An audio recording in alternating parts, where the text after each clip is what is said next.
দরখাস্ত দিয়ে বা তদবির করে কেউ বিচারক হবে সুপ্রিম কোর্টে বা হাইকোর্ট ডিভিশনে, এর চেয়ে দুর্ভাগা, এতে আমি বলবো এতে অযোগ্য মানুষ বোধ আর কেউ নাই।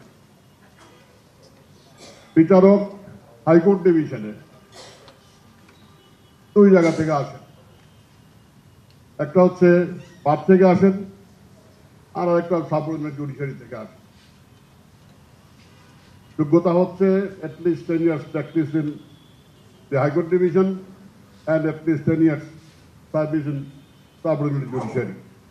এটা ডিস্ট্রিক্ট জাজ হতে হবে এমন কোনো আইন নাই, কিন্তু সাধারণত ডিস্ট্রিক্ট জাজ থেকে নেওয়া হয়, তিনি ওটি চিন্তা করেন। এখন 10 বছরের প্র্যাকটিস হলেই হবে। অনেকে 10 বছর নাম লেখানো আছে, মামলা একটাও করে নাই। এইবার এই কিছুদিন আগে কিছু অ্যাপয়েন্টমেন্ট হয়েছে হাইকোর্টে, ফুকন বোধহয় প্রেসিডেন্ট বলেই ফেলছে, আমি 7 বারের সেক্রেটারি, একবারের প্রেসিডেন্ট আমি চিনি না।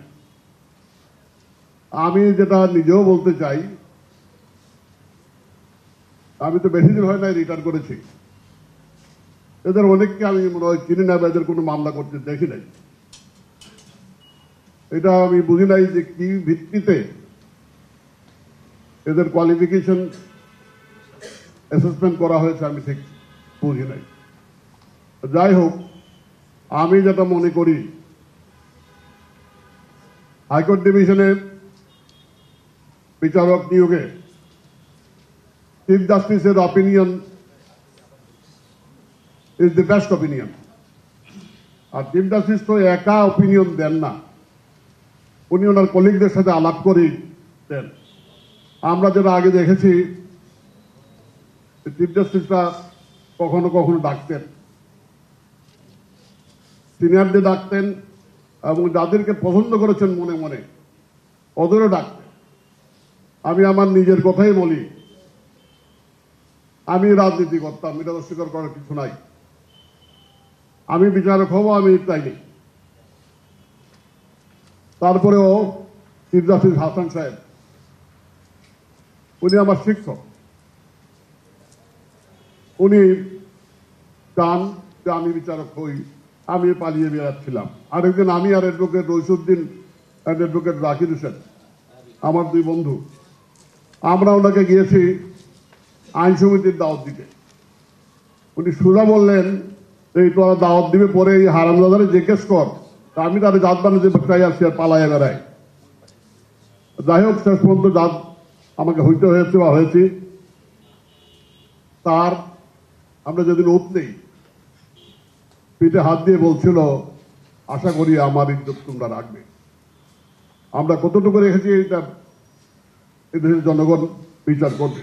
আমি যেটা বলবো, হাইকোর্টে বিচারক ম্যাক্সিমাম বার থেকে হওয়া উচিত।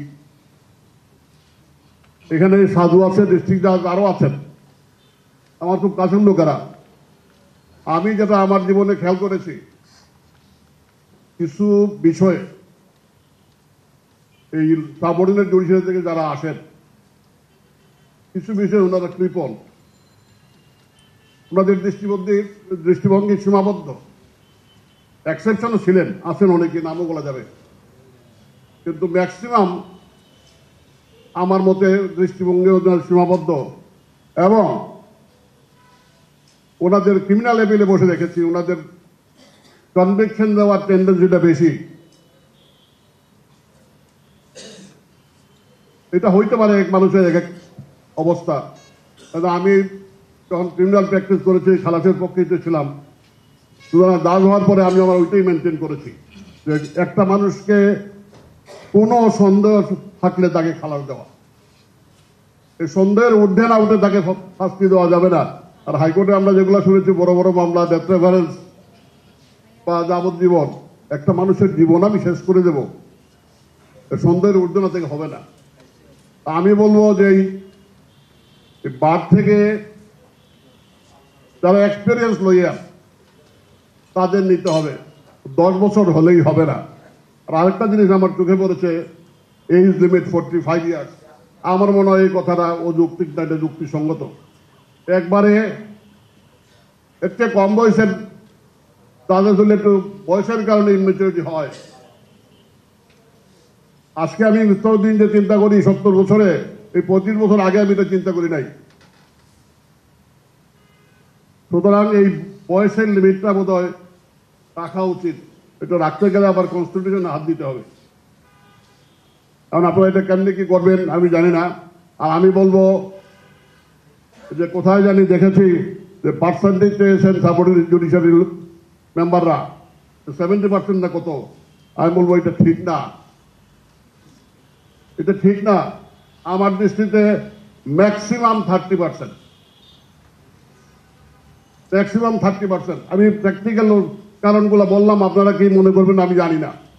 আর আরেকটা জিনিস, বিচারকের যোগ্যতা অযোগ্যতা নির্ভর করে তার নিজের উপর। খালি লেখাপড়া জানলেই বিচারক হওয়া যায় না, তার সততা থাকতে হবে। ওই জনল ভাই আগে একটা কথা বলেছেন, কেউ স্বাধীনভাবে কাজ করে নাই। আমি এটা বিশ্বাস করি না। আমি স্বাধীনভাবে কাজ করেছি, আমাকে ডিস্টার্ব করার চেষ্টা করা হয়েছে, but I don't bother it.